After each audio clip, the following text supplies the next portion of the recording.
O tempo passa e nem tudo fica, já dizia a letra do Nenhum de Nós. O rock passou por ondas desde o seu nascimento e desde os tempos de Dante que se ouve esse griteiro do diabo aí de o rock está morto. O rock já morreu tantas vezes que até o death metal, uma de suas vertentes aí mais extremas, nasceu para contar a história da podridão humana e de algum cadáver imundo. Brincadeiras à parte, eu já começo esse vídeo te fazendo a seguinte pergunta: o rock morreu?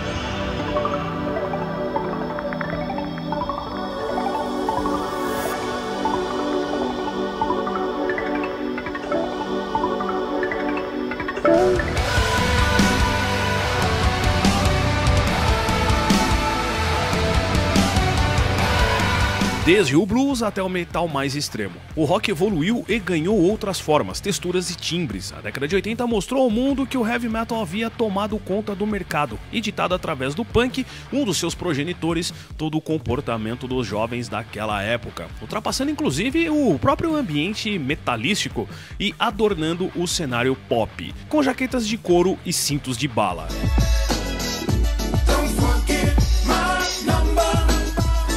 No Brasil, as bandas de Brasília ditaram o inconsciente brasileiro do que era rock. Legião Urbana, Capital Inicial, Plebe Rude, entre outras de lá e também de outras regiões do território nacional, conseguiram popularizar e pulverizar essas bandas no inconsciente coletivo.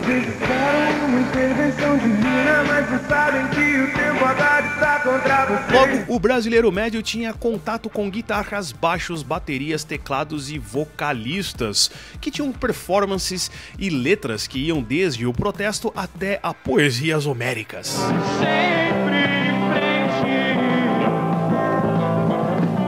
Esse lado mais soft e massificado de fazer rock começou a ditar o comportamento da massa jovem entre os anos 80 e o já citado 90.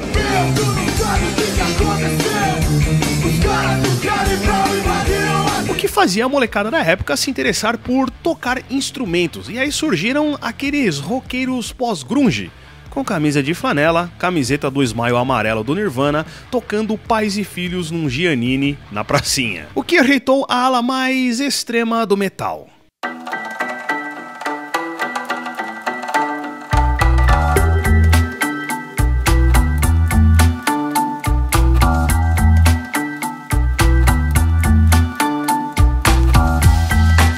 Essas bandas tiveram uma penetração maior entre as massas porque misturavam elementos populares em suas melodias, como o rap, o reggae e até elementos percussivos que arremetiam ao samba e coisas menos ortodoxas para os headbangers médios. Valeu a pena, valeu a pena.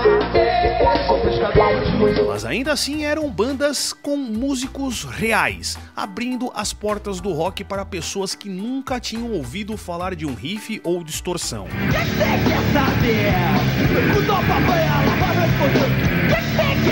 O rock é liberdade, você pode misturar e fazer o que você quiser dentro dele. Só que é como eu já disse, não espere ser levado a sério. O grande calcanhar de Aquiles dessas bandas, a mídia centralizada. Ninguém é obrigado a gostar de nada, e o maior problema, a prepotência da mídia tradicional, em achar que sabe o que o brasileiro médio deve ou não consumir. Logo, eles priorizavam essas bandas, e somente elas. O que fazia com que a outra camada deste público ligado ao rock e ao heavy metal procurasse uma outra alternativa, e a autenticidade do underground.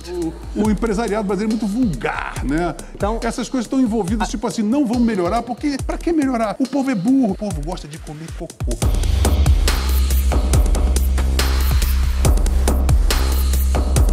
Mas a mídia tradicional fazia isso não porque enxergava nessas bandas algo interessante, ou porque achavam que o rock era algo comercialmente viável. O Brasil é o túmulo do rock, assim como São Paulo é o túmulo do samba. Reportagens boçais como a do primeiro Rock in Rio, ou programas dedicados a explorar o enfadonho termo tribo urbana, sempre mostraram como esses jornalecos de merda não entendiam bosta nenhuma do que falavam. Só deu metaleiro, no palco e na plateia. Até o início desse festival, pouca gente tinha ouvido essa palavra, metaleiro, e muito menos gente ainda sabia o que realmente esses jovens andavam fazendo. Agora eles estão lá, curtindo o rock pesado. Então por que eles davam audiência para as bandas? Porque as grandes gravadoras injetavam dinheiro, o famoso jabá. Nenhum interesse pela arte ou por qualquer tipo de manifestação cultural que fuja da simetria bunda, cu, pau e buceta interessava para esses caras. Eu ouvi exatamente isso quando eu fui declarar aquela música, e os caras falaram, não, bicho, mas menos, tá fazendo coisa demais, precisa fazer menos. Você pode até não gostar do Roger e sua posição política, mas nisso ele tem razão.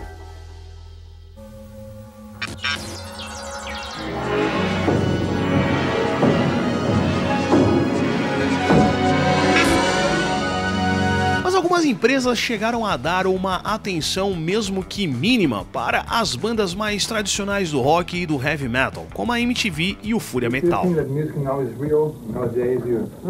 see any talent? I see a handful of talent. I like King Missile a lot. I think John Hall's great, real Soundgarden, Soundgarden are great. Breeders are great band. Na rádio tinha o Backstage com o Vitão Bonesso e o 80 e Noise com o Pepe Gonçalves. Ô, criatura, que rádio você ouve? Eu ouço a Bandeirante. Ouvias. Claustrofobia para nós aqui no Musicaus. Palma máquina.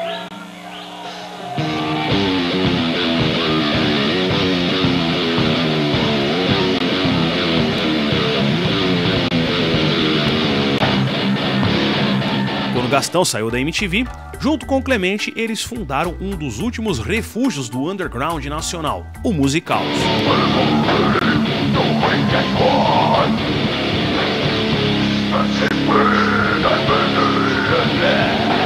Em contrapartida, e tem que fazer uma justiça aqui, a MTV também abriu as portas para o underground, através do Banda Antes.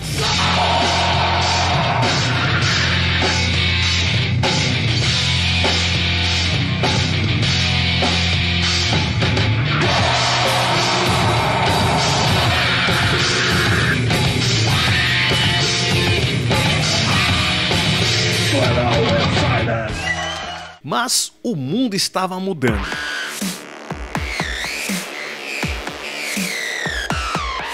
Com o avanço da tecnologia e acesso ao crédito, não custava mais um rim comprar um PC. É isso mesmo. Este Aptiva IBM custa hoje R$ 4.194 à vista. Você pode pagar com o seu cartão de crédito ou, se mora nas cidades atendidas pelo Mapping, pode pagar em 6 vezes iguais de R$ 699.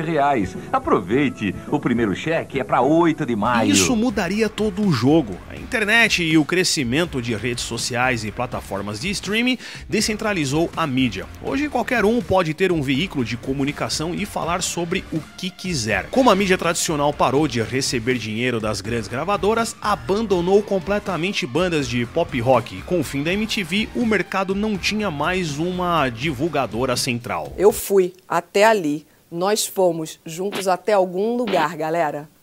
Valeu, foi bom. Em pé. O rock volta então para onde sempre esteve, no underground. Lembrando que o mainstream é apenas uma fração do que de fato é o rock e suas vertentes. O Maiden ou Metallica, por exemplo, nunca representaram o todo. O underground, sim, é a essência do que de fato é o rock e nunca dependeu da mídia tradicional para caminhar com as próprias pernas. O banger médio espera que alguém faça algo por ele. Ele quer que alguém produza, divulgue e lance a banda dele por ele. Mas essa turma esqueceu o ensinamento básico do rock, o do it yourself.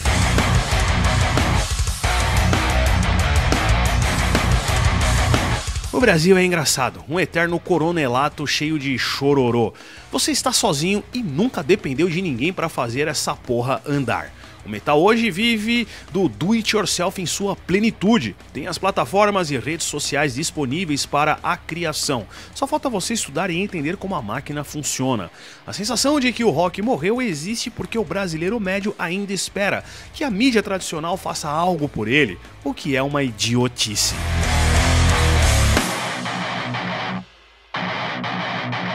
Outro ponto é o radicalismo somado ao comodismo. Quando você tem uma má experiência com uma banda autoral, não significa que ela representa o todo. Existem bandas ruins e boas, assim como no mainstream, e quem vive de passado é museu. Bandas cover te dão a falsa sensação dos saudosos anos 80, mas te deixa estático no tempo e alimenta o reacionarismo nato de boa parte dos headbangers. O rock não morreu, apenas saiu da mídia e das métricas que você estava acostumado a obedecer. Esquece a revistinha física, zine, MTV ou qualquer outro tipo de mídia tradicional. Hoje, mais do que nunca, quem manda na programação é você. Então aprenda como fazer a roda girar. O rock não morreu, isso é um fato. Só morreu na cabeça de quem ainda espera alguma esmolinha da decadente e lixosa mídia tradicional.